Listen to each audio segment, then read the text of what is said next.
Hallo Freunde, das FIDE Women's Grand Prix Turnier in Monaco ist zu Ende gegangen und ich habe eine wunderbare Partie dort gefunden, die genau meinem Spielstil entspricht und mein Herz höher schlagen hat lassen. Und zwar zwischen Katharina Lagno und Alexandra Gorytschkina. Und warum und wieso und weshalb und was da passiert ist, das schauen wir uns heute an. Also, viel Spaß.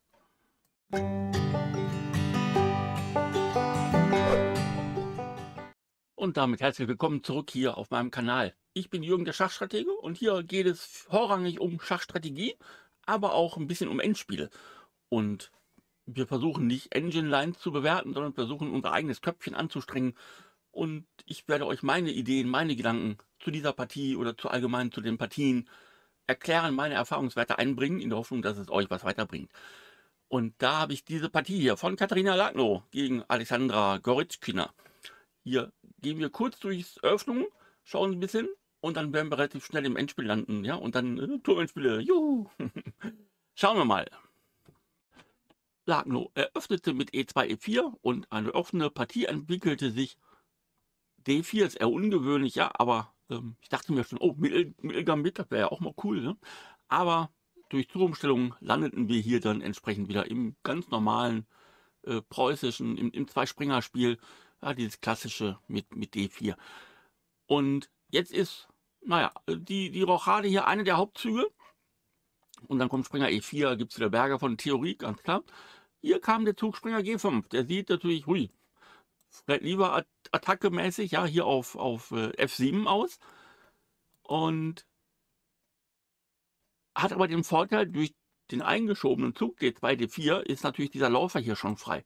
Und deswegen gehen so in einigen Varianten jetzt so hier dieser Zug D7, D5 nicht ganz so gut. Deswegen ist der Hauptzug Springer E5, der kam auch. Und jetzt war ich auch selber überrascht, denn normalerweise wird jetzt der Läufer hier nach B3 zurückgezogen. Wir schauen uns mal so ein paar Varianten an, die hier so entstehen könnten. Falls der Läufer zurückzieht, dann wäre so H6 der klassische Zug, weil der Springer ja auch diesen Punkt hier deckt.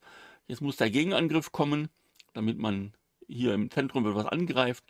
Dann kommt der Springer zu. Und dann haben wir eine unklare Position. Ja? Die Engine mag dieses Chaos natürlich ohne Probleme, kann es einfach bewerten. Ist minimal besser für Schwarz oder so, ja, aber ja, der König bleibt hier in der Mitte, die Braunstruktur ist verändert, dafür hat man die Haarlinie. Wir haben also ein komplettes Ungleichgewicht. Wer darauf steht, kann das gerne ausprobieren. Wir gucken in unsere Partie. Da hat nämlich Weiß Dame D4 gespielt. Und den Zug kannte ich tatsächlich selber überhaupt gar nicht. Ich denke, man sieht ungewöhnlich aus, aber warum nicht? Ja? Man gibt diesen Läufer ab auf C4, aber man droht wieder auf F7. Und das kann man ja im Grunde ja nur durch D5 verhindern. Okay, E mal D und Dame schlägt D5. Und jetzt sieht es ja nur wirklich sehr, sehr symmetrisch aus. Ja? Beide Seiten haben hier 3 gegen 3 Bauern am Damenflügel und 3 gegen 3 am Königsflügel. Und wenn jetzt die Dame getauscht wird, ist sicherlich 0-0 in allen Lebenslagen. Aber Weiß spielt Dame E2 Schach. Und jetzt kann die Dame nirgendwo dazwischen ziehen. Also muss einer der Läufer blockieren. Und Läufer E7, wir gucken uns mal eine Variante an, ist ja mit so der Hauptzug. Die Idee ist einfach, dass der schwarze König jetzt nicht rochieren kann, weil dann der Läufer hängt. Da muss Schwarz noch ein paar Theoriezüge spielen. Ja, zum Beispiel Läufer G4 und dann Läufer F5, was den C-Bauern angreift. Weiß entwickelt sich. Geht auch weiter. Ja? Nur mal, damit wir so einen kleinen Eindruck haben, was hier so passieren kann. Schwarz hat das Läuferpaar, wird irgendwann rochieren können. Und ja, Weiß hat aber noch diesen kleinen Entwicklungsvorsprung, aber ist eine ausgeglichene Stellung. Okay, das wäre Läufer E7 gewesen. In der Partie hier hat Schwarz Läufer E6 gespielt. Kann man auch machen, natürlich. Und nach der Rochade, lange Rochade, tauscht Weiß hier auf E6 und dann werden die Damen getauscht. Und jetzt haben wir, naja, Eröffnung und Mittelspiel so halb übersprungen, sind fast im Endspiel gelandet. Noch würde ich es als spätes Mittelspiel bezeichnen, ja, aber die Tendenz geht natürlich Richtung Endspiel. Und im Grunde ist wirklich nichts passiert, außer dass der Schwarze auf E6 jetzt so einen vereinzelten Bauern hat. Und das sind natürlich Stellungen, die lieben, sag ich mal, die Großmeister, weil die auch die entsprechende Technik haben. die stürzen sich jetzt mit allem, was sie haben, irgendwie auf diesen E6 drauf, auf diese eine Schwäche. Und dann gibt es ein Spiel auf 2 Ergebnisse. Entweder Weiß gewinnt oder es geht Remis aus. Aber Schwarz hat hier fast keine Chance mehr irgendwie zu gewinnen. Und deswegen mag ich solche Stellungen, ja, weil es risikolos ist. Ich brauche also nicht irgendwelche wilden Gambit zu spielen, um meinen Gegner zu überraschen, sondern ja, ich habe hier einen klaren Plan mit den Bauern. Wir schauen mal. Zunächst entwickelt sich der Springer. Der kann hier über F3 im Zweifelsfall das Feld E5 kontrollieren. Wir wissen, ein vereinzelter Bauer, da ist immer grundsätzlich natürlich das Feld vor dem Isolani oder vor dem rückständigen Bauern. Und ja, ist immer wichtig, damit wir den blockieren, weil Strategie kennen wir ja, blockieren und dann verdoppeln und dann erobern. Ne? Schwarz entwickelt sich, Weiß zieht den Springer nach B3, auch das geht, weil es mit Tempo ist. Dann zieht der Läufer zurück und der Läufer geht nach F4, hat hier auch die Funktion, dieses Feld zu kontrollieren. Und wir werden sehen, Weiß macht erstmal normale Züge und gar kein Hexenwerk. Und Schwarz macht auch normale Züge, aber kämpft immer um den Ausgleich. Ja, Turm F8, mal hier so einen versteckten Angriff vielleicht gegen diesen Läufer hier. Turm A, E1, sehr natürlicher Zug. Wir sehen gleich sofort die Idee davon. Und also wir greifen den Bauern an, klar. Und Schwarz deckt den mit dem D-Turm, um sich diese Drohung hier aufrechtzuerhalten. Wir schauen nun mal ganz kurz eine kleine Nebenvariante an, wenn Schwarz zum Beispiel so einen Zug wie Springer D5 spielt, was den hier angreift, der muss zurückziehen. Jetzt ist der E6 immer noch angegriffen. Und jetzt muss man als Schwarzer schon aufpassen, dass man nicht automatisch irgendwie auch sagt, komm, ich decke den hier einfach. Denn Weiß hat eine kleine versteckte Drohung, nämlich C2, C4 mit Tempo auf den Springer. Ja, und wenn der wegzieht, wohin auch immer, C4, C5 und auf einmal ist dieser Läufer weg. So schnell kann es gehen, aber unter Großmeistern kommt das natürlich eher seltener vor. Und deswegen spielte Schwarz Turm E8. Okay, und jetzt die zweite Idee von Turm A, E1. Warum hat Weiß nicht den F-Turm genommen? Ja, einfach nur um prophylaktisch hier natürlich den F2 ja, gegen Springer G4 Geschichten und so einfach nur mal überdeckt zu halten. Jetzt kommt aber Läufer E3. Der Turm unterstützt den Läufer, damit keine Doppelbauern entstehen, und wir tauschen eine weitere Figur ab. Und damit ist das letzte Momentum von Schwarz quasi abgetauscht. Und es bleibt dieser Bauer auf E6 über. Ne? Der zieht einen vor, okay, Tausch. So. Jetzt können wir uns um diesen Bauern kümmern. Wie machen wir das? Naja, erstmal verdoppeln, klar. Ne? Das macht Schwarz dann am Ende des Tages auch. Nutzt hier noch eine kleine Falle, ja, wenn Weiß hier auf E5 schlägt. Das ist dann hier die Grundreihe. Das sollte, glaube ich, jeder sehen. Also spielt Weiß F2, F3, macht die Grundreihe frei und kontrolliert vor allem den Punkt E4 hier vor dem Bauern. Ne? Der ist jetzt auf E5, dann müssen wir das Feld vor dem Bauern E4, also irgendwie kontrollieren. Auch damit der schon nicht weiter vorrücken kann, sich vielleicht mal auflösen kann oder sowas. Und jetzt muss er gedeckt werden. Okay. Und der nächste Zug war sehr, sehr spannend. Den habe ich auch zuerst nicht verstanden. Nämlich den Zug A2, A4. Ich denke, was ist das denn für ein Zug? Aber der hatte durchaus Ideen, wenn man etwas genauer reinguckt, ja, und deswegen, den habe ich auch schon wieder, ich denke, boah, geil, ne? Das sind so Züge, die sind so unfassbar unscheinbar, aber das sind die Züge, die mich faszinieren und die, ja, im Optimalfall das Stellungsverständnis auch fördern und so weiter. Wofür ist der Zug gut? Nun, am Ende des Tages soll er natürlich diese Bauern von Schwarz, hoppla, nicht den, in irgendeiner Form will Schwarz ja auch diese Bauern mal in Wallungen bringen, ne? Raum gewinnen und so weiter. Und das fällt jetzt durch diesen Bauern hier viel, viel schwieriger. Und wirklich unscheinbar, dieser Zug, aber deswegen, ich mag den. Okay, Schwarz hat nicht viel zu tun, versucht den König ranzubringen. Okay, und Weiß dachte sich, ich habe eine Idee. Wie kann ich diesen Bauern noch einfacher angreifen, indem ich, oder was wäre spielstrategisch hilfreich für Weiß, wenn man diese Springer hier auch noch abtauscht. Damit wir ein reines Turm ins Spiel haben, damit Schwarz noch weniger Material auf dem Brett hat, damit noch weniger Gegenspiel möglich ist. Ja? Wir wissen ja alle, Springer, die hüppeln da rum und verursachen manchmal Kopfzerbrechen. Und wenn man den getauscht kriegt, ja, wäre super. Jetzt spielt Schwarz erst noch G5. Auch in der Mangelung an guten Zügen macht man ja auch vielleicht schon mal irgendwelche anderen Züge. Dieses G5 ist nicht vom Computer kritisiert worden, sondern von mir. Wobei kritisieren ein schweres Wort ist, aber ich möchte gleich mal darauf hinweisen, warum ich den für nicht so gut halte. Zunächst einmal, Schwarz-Weiß deckt hier nochmal einen König ran, ja die Bauern provisorisch schon mal decken. Schwarz hat nichts zu tun, muss hin und her spielen, jetzt bietet der Tausch an. Den kann man auch fast nicht ausweichen, ja, wegen der Fesselung auf der D-Linie zum Beispiel. Also wird auch der getauscht. So, und jetzt haben wir ja, Turm E4, super. Der deckt nicht nur den eigenen Bauern, er greift auch den gegnerischen Bauern an, blockiert den. Und Schwarz, ja, hat nicht viel zu tun, kommt mit dem König ran, damit der Turm nochmal gedeckt ist. So, und jetzt sehen wir, rein optisch, also wir haben 6 gegen 6 Bauern. Und viele Spieler werden hier sagen, boah, ich weiß nicht, wie ich weiterkommen soll. Und sind dann sehr schnell sehr übereifrig und versuchen mit der Brechstange hier irgendwie noch einen Hebel, der einzigste Hebel, der drin ist, ja, ups, den muss ich natürlich als Variante deklarieren. Aber das löst natürlich diese Schwäche auf. Jetzt muss man hier auch noch tauschen. Und am Ende des Tages ist der schwarze König hier sehr aktiv. Auf der 5. Reihe, während der weiße König nur auf der 3. Reihe aktiv ist. Jetzt muss man wieder mit Zuchtzwang und dies und das, ja.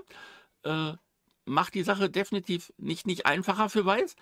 Und Spoiler-Alarm, in dem konkreten Fall ist es sogar gewonnen für Schwarz. Alles nur, weil man zu schnell zu viel will. Und das ist das große Geheimnis bei diesen Turmenspielen. Wir haben eine Schwäche des Gegners. Okay, jetzt wissen wir oftmals, eine Schwäche reicht nicht zum Gewinnen. Was machen wir? Richtig, wir suchen uns eine zweite Schwäche. Und jetzt kommt eben dieser Zug G7, G5 ins Spiel, denn wir können mit H2, H4 diesen Bauern angreifen und wenn wir den schlagen, dann ist auf G5 noch ein vereinzelter Bauer. Ja, den könnten wir dann mit dem König vielleicht mal hier nach G4, um den schon mal anzugreifen und so weiter. Und ein vereinzelter Bauer mehr bedeutet ein Problem mehr für Schwarz. Okay, deswegen schlägt er hier auf H4, aber der Turm schlägt auf H4. Und jetzt sehen wir, aha, der H6 ist isoliert und vereinzelt, auch wenn er jetzt im Augenblick noch nicht angegriffen ist. Aber Bauerninseln, vereinzelte Bauern sind immer Probleme. Turm G6 versucht, das Gegenspiel hier über die G-Linie zu organisieren. Okay, Turm A5 greift erstmal wieder den E5 an und blockiert den H-Bauern schon mal. König D6 deckt den hier. So, und jetzt sehen wir aber, dadurch, dass der König hier den Bauern gedeckt hat, ist so ein bisschen der Turm auf E8 ungedeckt. Und jetzt kommt eine Feinheit. Naja, was heißt Feinheit? Ich habe sehr viele und oft Turmendspiele von Capablanca, ja, oder Rubinstein analysiert und nachgespielt. Und was man bei denen immer wieder gesehen hat, ist, die spielen meinetwegen 40 Züge im Kreis, ja, und spielen dann erst im 50. Zug, bevor diese 50-Züge-Regel eintritt, irgendeinen Bauernzug, der die Stellung wieder verändert. Und ja, jeder Bauer, der vorgeht, kann nicht mehr zurück, hinterlässt Felder, Schwächen und so weiter. Deswegen sind diese Jungs da sehr vorsichtig mit gewesen. Und man könnte hier sicherlich erst nochmal, was ich, Schach geben und mal gucken, ja, und dann wieder zurückgehen. Zum Beispiel, wir machen mal eine kleine Variante, erstmal alle Testballons austesten. Hier zum Beispiel dieses Schach.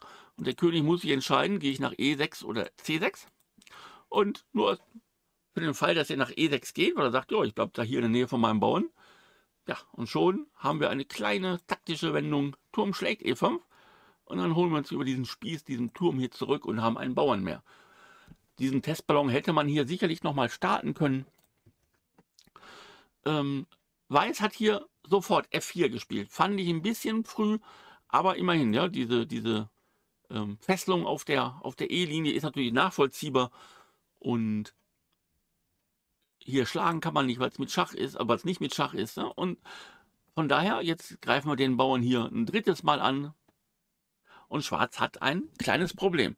Denn wir schauen mal, wenn in einer Variante, wenn dieser Bauer hier einfach nur vorzöge, ja, ist der Bauer noch weiter vorn und der König kommt nicht so richtig ran. Jetzt könnte zum Beispiel einfach entweder der Weiße hier über die H-Linie Druck auf diesen H6 machen.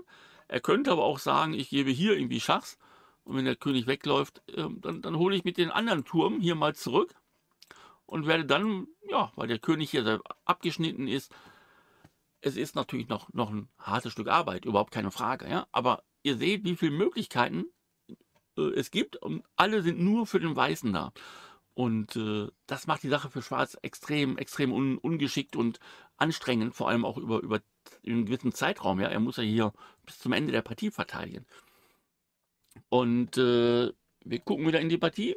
Deswegen kam hier auch nicht der Zug E5, E4, sondern es kam Turm G8. Und der versucht hier auf der G-Linie zu verdoppeln, einen Gegenangriff zu machen. Er gibt aber den E-Bauern mit Schach ab. Okay, König zieht. Und jetzt haben wir mit Weiß sogar einen Bauern gewonnen. Nicht nur dass diese Schwäche, wir haben den Bauern gewonnen. Nichtsdestotrotz sind wir immer noch weit weg vom Gewinn. Ja? Der E5 kann ja genauso gut schwach werden. Der G3 ist hier auch potenziell schwach. Es geht jetzt immer noch darum, möglichst ja, die Figuren aktiv zu halten, ja? Die Türme möglichst geschickt aktiv zu halten.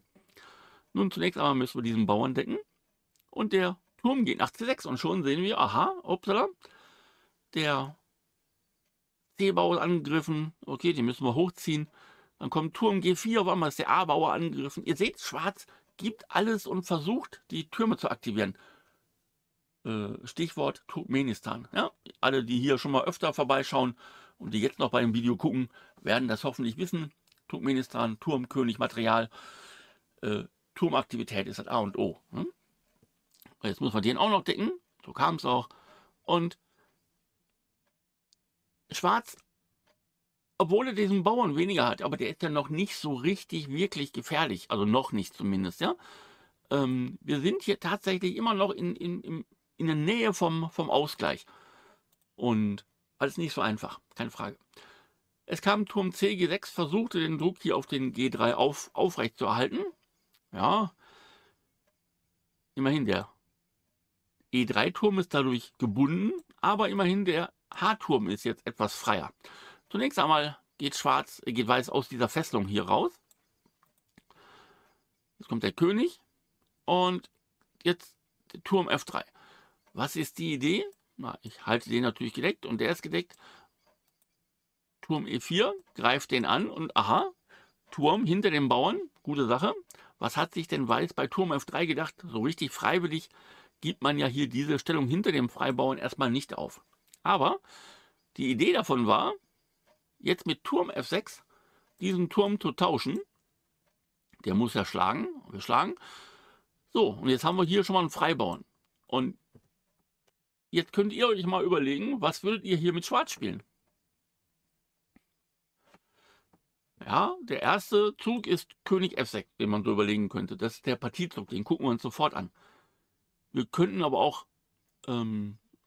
vielleicht Variante, einen so normal aussehenden Zug wie Turm E3, der ja hier auch jetzt vielleicht alle Bauern abgreifen will.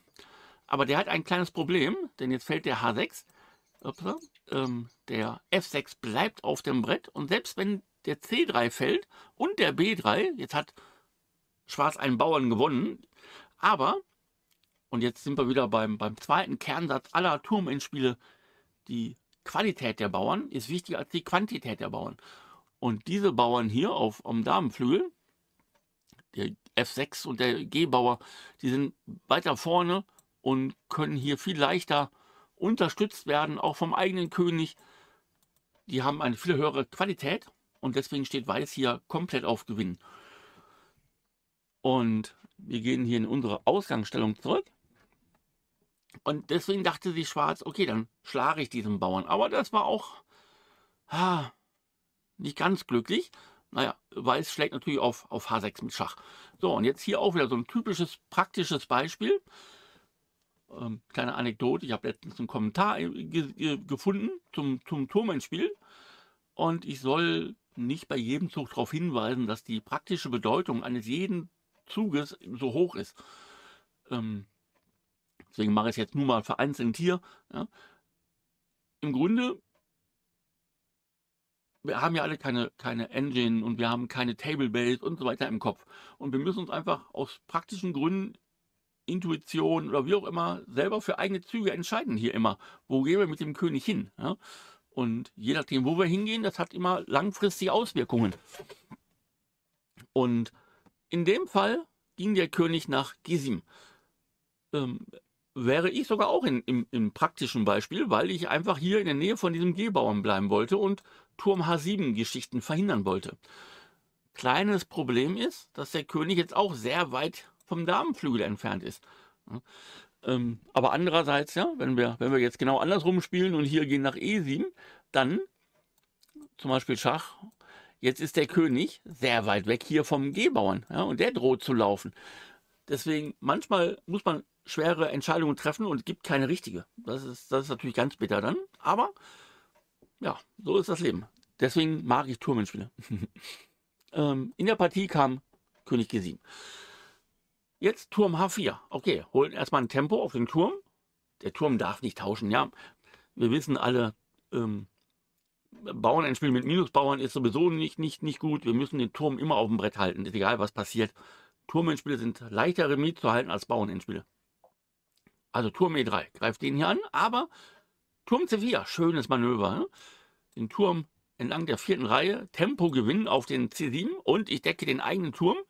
Und jetzt habe ich eben die Möglichkeit, Schwarz muss erstmal reagieren, den Bauern decken. Ja, warum der jetzt zwingend fragwürdig ist, ja, weiß ich auch nicht. Viele Alternativen hatte man ja nicht, ja, außer den Turm passiv zurückziehen. Ist ja auch nicht jedermanns Geschmack. So, und jetzt bleibt die Frage, wie kann Weiß hier Fortschritte machen? Nun, das Erste, was wir bei Turkmenistan wissen, ja, Turm aktiv stellen, der ist nicht schlecht. Er deckt hier, er greift hier potenziell was an. Vielleicht kann man hier mal irgendwo einen Hebel ansetzen, um die ganzen schwarzen Einzelbauern dann oder zu vereinzeln und anzugreifen, zu erobern, zu gewinnen. Aber auch wichtig ist natürlich der König. Ne? Der König muss irgendwie ran, möglichst weit vorne sein. Je weiter vorne, desto näher ist er vielleicht am Damenflügel an den Bauern, kann eingreifen in alle Richtungen. Und Schwarz versucht das auch, den König zu aktivieren. Okay, und jetzt weil der König auf der 6. Reihe steht, schaut mal, der B-Bauer steht auch auf der 6. Reihe. Jetzt kann man vielleicht mit B4 schon überlegen, aha, wenn der hier schlägt und ich schlage hier zurück und er schlägt hier, dann könnte ich nämlich den hier mit Schach schlagen und dann gewinne ich den nächsten Bauern auch noch. Dann habe ich 2 Bauern, also den A- und den G-Bauern. Technisch immer noch alles andere als einfach, ja, aber solche Kleinigkeiten muss Schwarz schon wieder berücksichtigen in den Variantenberechnungen jetzt. Was mache ich jetzt hier? Und in der Partie kam Turm E5, einfach um den hier zu decken. Okay. Das ermöglicht uns erstmal den König wieder, oder respektive den Bauern auch frei zu machen, den König Richtung Damenflügel zu bringen.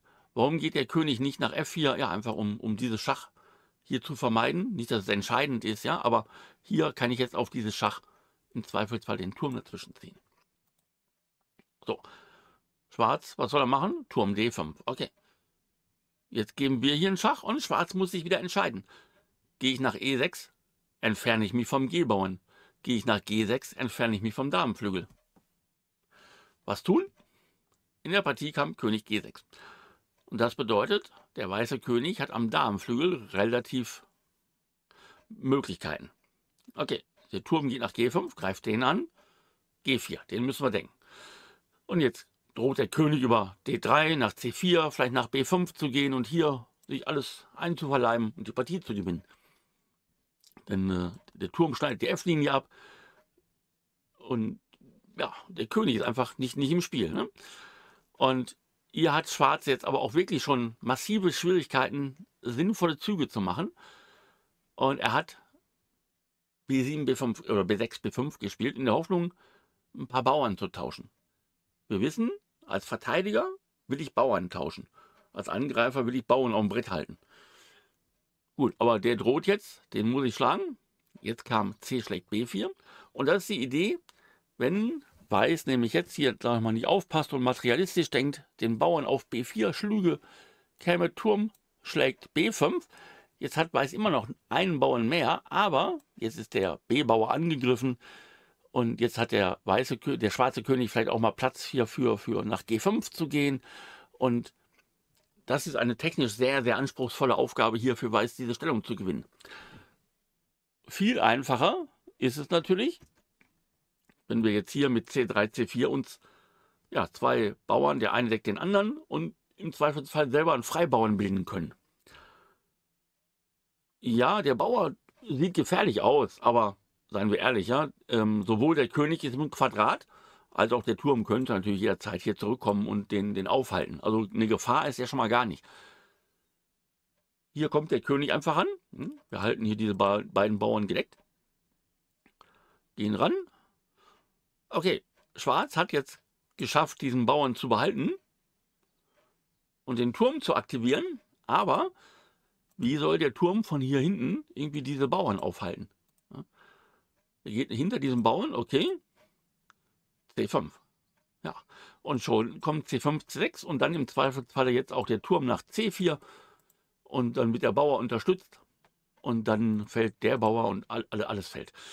Und hier hat Schwarz aufgegeben und wir sehen, Schwarz hat ja gar keinen so richtig entscheidenden großen Fehler gemacht und trotzdem diese kleinen Schritte, dass man dieses Turmenspiel Schritt für Schritt, Step by Step, immer wieder diese Kleinigkeiten, König aktivieren, Turm verbessern, diese kleinen Manöver, die haben mir wahnsinnig viel Spaß gemacht. Ich hoffe euch auch.